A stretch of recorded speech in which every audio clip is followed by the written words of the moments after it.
Hi, dear friends, some words of Torah for Parshat VaEra. Moshe initially went to Paro to secure their freedom. Paro essentially laughed in his face, decreed harsher restrictions on the slaves, and denied them their normal straw supply.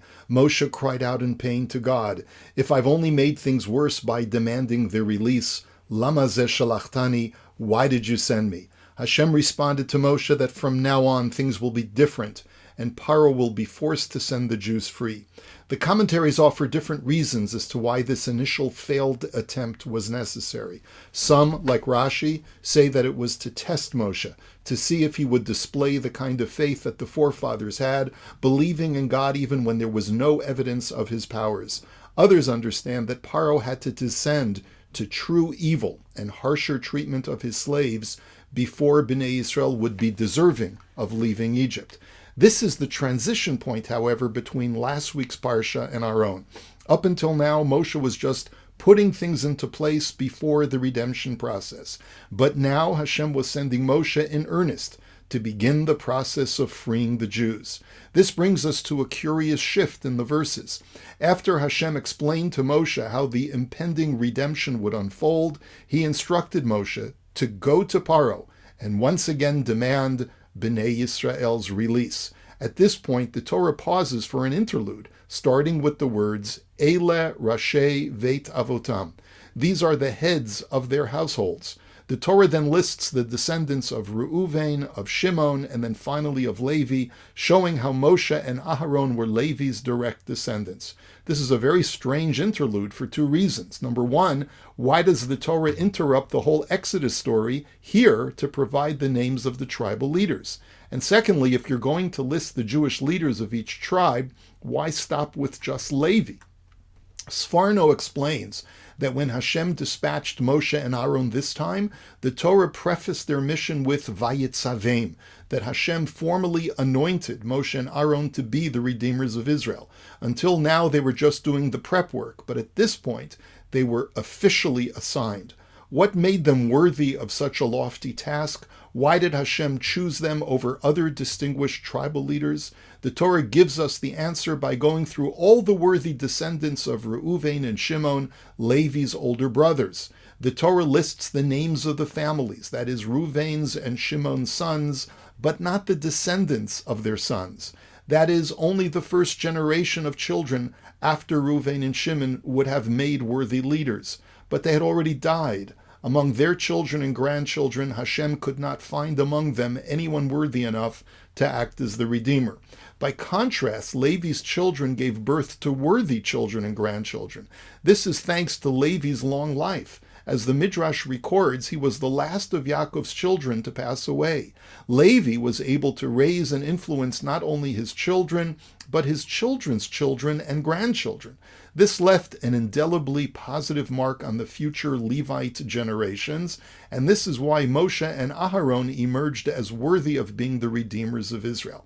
This is why Reuven's and Shimon's children are mentioned first. By rights, since they were the older sons, if there had been worthy descendants among them, they should have been chosen first as the redeemers. Once arriving upon the tribe of Levi, however, Hashem found his worthy redeemers, Moshe and Aaron, and so there was no need to continue going down the list of the other tribes. There is another important difference between Reuven and Shimon on the one hand and Levi on the other. In listing the descendants of Reuven and Shimon, the Torah simply states, Ele Rashei Veit Avotam. These were the tribal leaders, and then lists their names. The word Shemot, however, does not appear, the Hebrew word for names. By contrast, the Torah prefaces the members of Levi's family with Ve'ele Shemot B'nei Levi. These are the names of the descendants of Levi. It's a small detail, of course, but the Shalah HaKadosh derives a fascinating lesson.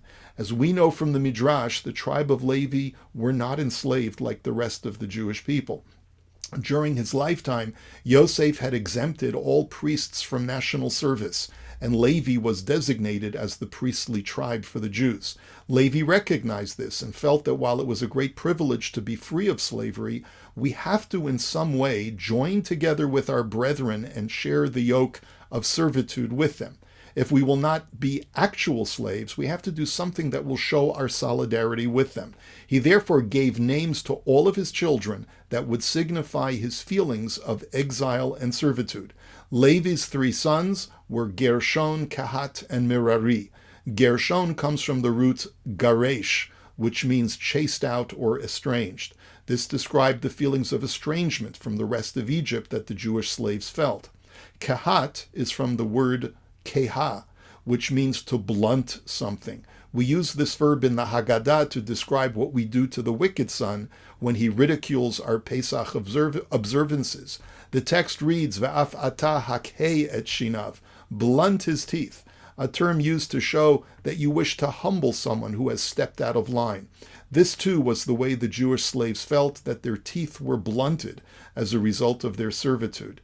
And finally, the name Merari comes from the root maror, which means something embittered, like the bitter herbs at the Seder, describing the embitterment that the Jews felt during their slavery.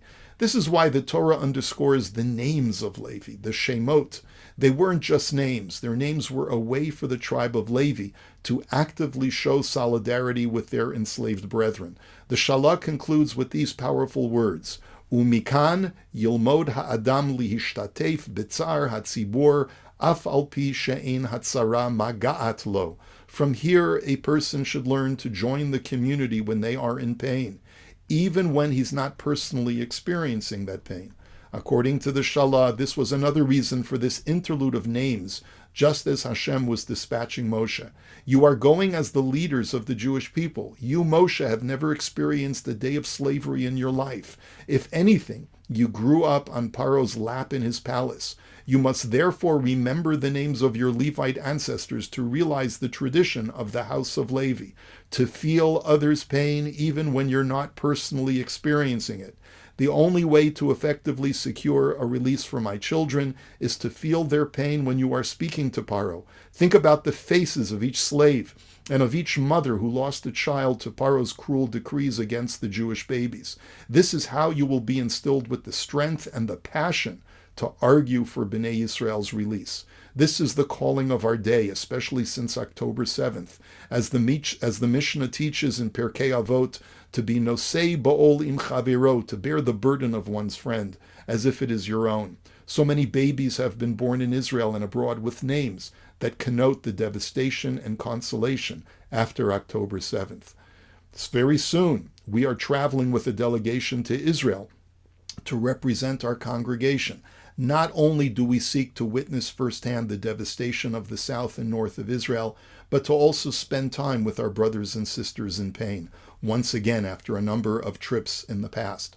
We will offer our meager help and try our best to offer a kind word, a smile, some menial work, also that we can bear the pain and the burden of our fellow Jew. It's more than just doing something symbolic. It is our mandate if we wish to be part of the redemptive process of the future.